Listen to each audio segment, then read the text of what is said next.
আসসালামু আলাইকুম। সবাই কেমন আছেন? আশা করি অনেক ভালো আছেন। আমিও অনেক ভালো আছি। তো আজকে কী রান্না করব, তো সাথে থাকেন, সব কিছুই দেখতে পাবেন।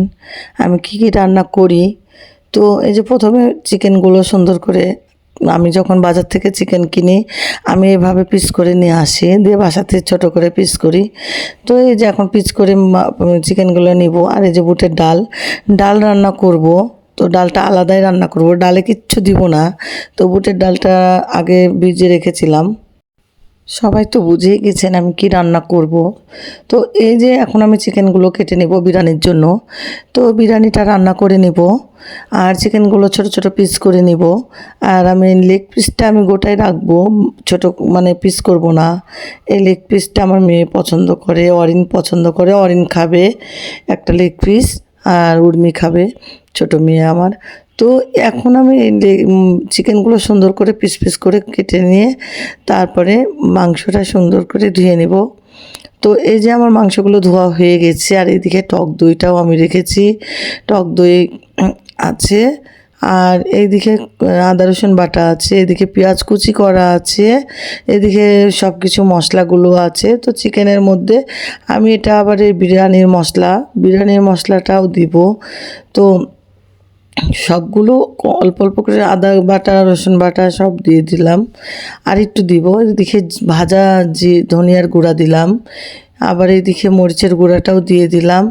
তো সম্পূর্ণ দিয়ে এদিকে কাঁচা জিরার যেটা গুঁড়া সেটা দিলাম, স্বাদ মতো লবণও দিয়ে দিলাম। স্বাদ মতো লবণ দিয়ে এদিকে টক দইগুলো দিয়ে দিলাম। টক দইগুলো দিয়ে এখন সুন্দর করে আমি মাংসটা মাখিয়ে নেব। তো মাংসটা মাখিয়ে নিয়ে আমি কিছুক্ষণ মাংসটাকে আবার ঢাকা দিয়ে রেখে দিব, যে ভালো থাকবে, মাংসগুলো ভিতরে মশলাগুলো ঢুকবে। তা আমি এইভাবে কিন্তু বিরিয়ানি রান্না করি, মাংসটা এইভাবে মাখিয়ে রেখে পেঁয়াজের বেরেস্তা করে নেব। তো পেঁয়াজের বেরেস্তা যখন কিছু তুলে নেব। তো আপুরা, আপনারা বিরিয়ানিটা কেমন করে রান্না করেন অবশ্যই আমাকে কমেন্টসে জানাবেন। আর বিরিয়ানি কিন্তু আমি এইভাবেই রান্না করি, এইভাবে রান্না করলে খেতেও কিন্তু ভালো লাগে। মাংসটাকে মাখিয়ে রাখলে, মাংসটা সুন্দর করে মাখিয়ে রাখলে কিন্তু ভালো লাগে। তো আমি এইভাবে মাখিয়ে কিছুক্ষণ রেখে দিব। তো এদিকে আমার তেলটা গরম হয়ে গেছে, পেঁয়াজগুলো আমি দিয়ে দিলাম। পেঁয়াজটা কুচিগুলো সুন্দর করে বেরেস্তা করে নেব লাল লাল করে। তো এইদিকে পেঁয়াজটা ভাজা হোক, ওইদিকে আমি আবার বুটের ডালটাও ওইদিক সিদ্ধ করতে দিয়েছিলাম, যে বুটের ডালটা আমি আবার এদিকে ভিজায় রেখেছিলাম। তো এটা আবার ধুয়ে সুন্দর করে পরিষ্কার করে নিয়েছি। এখন প্রেশার কুকারের মধ্যে দিয়ে দিলাম ডালগুলো। তো প্রেশার কুকারটা আমি আবার এদিকে কারেন্টের চুলায় দিয়ে দিব। তো কারেন্টের চুলায় দিয়ে এটা সিদ্ধ করে নেব। এদিকে বেরেস্তা আমার লাল লাল করে ভাজা হয়ে গেছে পেঁয়াজগুলো। সেই পেঁয়াজ অর্ধেকটা আমি তুলে নিব, বিরিয়ানিতে শেষের দিকে দিব তাই।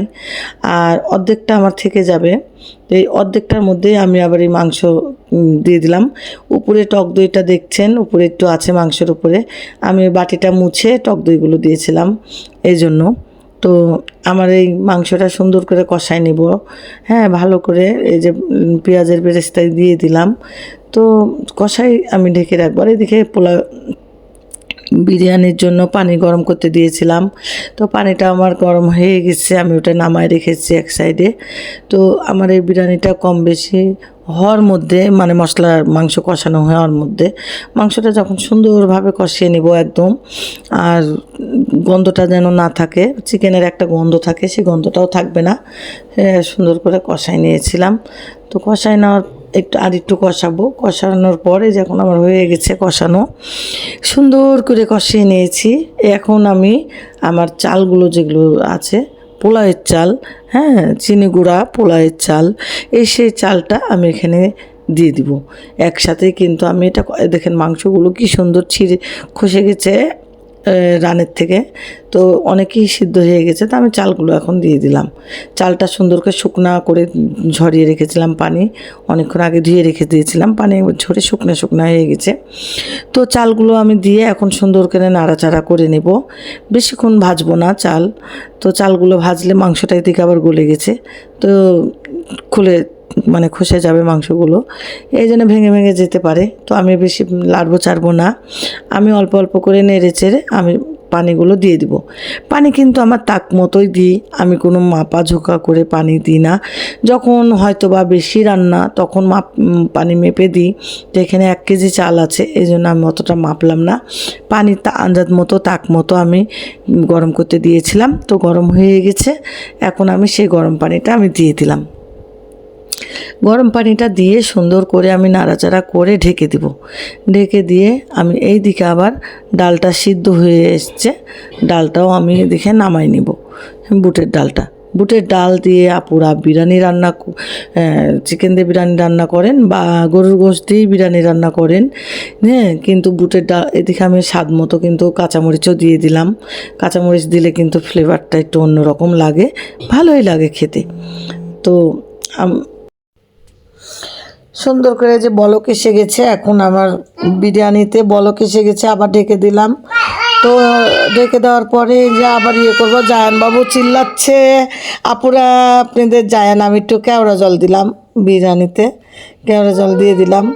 তো এখন আমার জায়ান মানে আপনাদের জায়ান, তো আপনাদের জায়ান দেখেন কেমন করে চিল্লাচ্ছে, কেউ কিছু মনে করবেন না। আবার আমি কেওড়া জল দিয়ে আবার ঢেকে দিলাম। তো এদিকে আবার আমি পেঁয়াজ কুচিগুলো দিয়ে দিলাম, দিয়ে আমি একটু বুটের ডালটা রান্না করব। বিরিয়ানির মধ্যে আমি আবার শেষের লাস্টের দিকে আমি ওই বিরিয়ানির যে মশলা অল্প একটু রেখেছিলাম না, ওই মশলাটা আবার দিলাম, আর বেরেস্তাগুলো উপর দিয়ে ছিটাই দিব। তো বিরিয়ানিটা দেখতেও কিন্তু অনেক সুন্দর লাগছে, খেতেও কিন্তু অনেক ভালো হয়েছে। আমার মেয়ে আবার বলছে যে আম্মু এত স্বাদ হয়েছে, এতই টেস্টি হয়েছে, মনে হচ্ছে আজকে প্রথম ভালো, এত সুন্দর হয়েছে। ভালো হয়, কিন্তু মনে হচ্ছে আজকে বিরিয়ানিটা অনেকই টেস্ট হয়েছিল। তো খুবই ভালো লাগছিল, কিন্তু একজনের জন্য আমার এই খুবই মিস করছিলাম, যে সে যদি খেতে পারতো এই বিরিয়ানিটা আমি অনেক খুশি হতাম। হ্যাঁ, আমাদের রিয়ানবাবু নাই, রিয়ানবাবু খুবই পছন্দ করে, রিয়ানবাবু খায়। তো রিয়ানবাবুর জন্য আমার মনটা খারাপ, রিয়ানবাবু একটু বিরিয়ানিটা খেতে পারলো না। আর রিয়ানবাবু লেগ পিসটা পছন্দ করে, সেই লেগ পিসটাও খেতে পারলো না। তো আমিও খেতে পারিনি রিয়ানবাবুর জন্য ভালো মতো।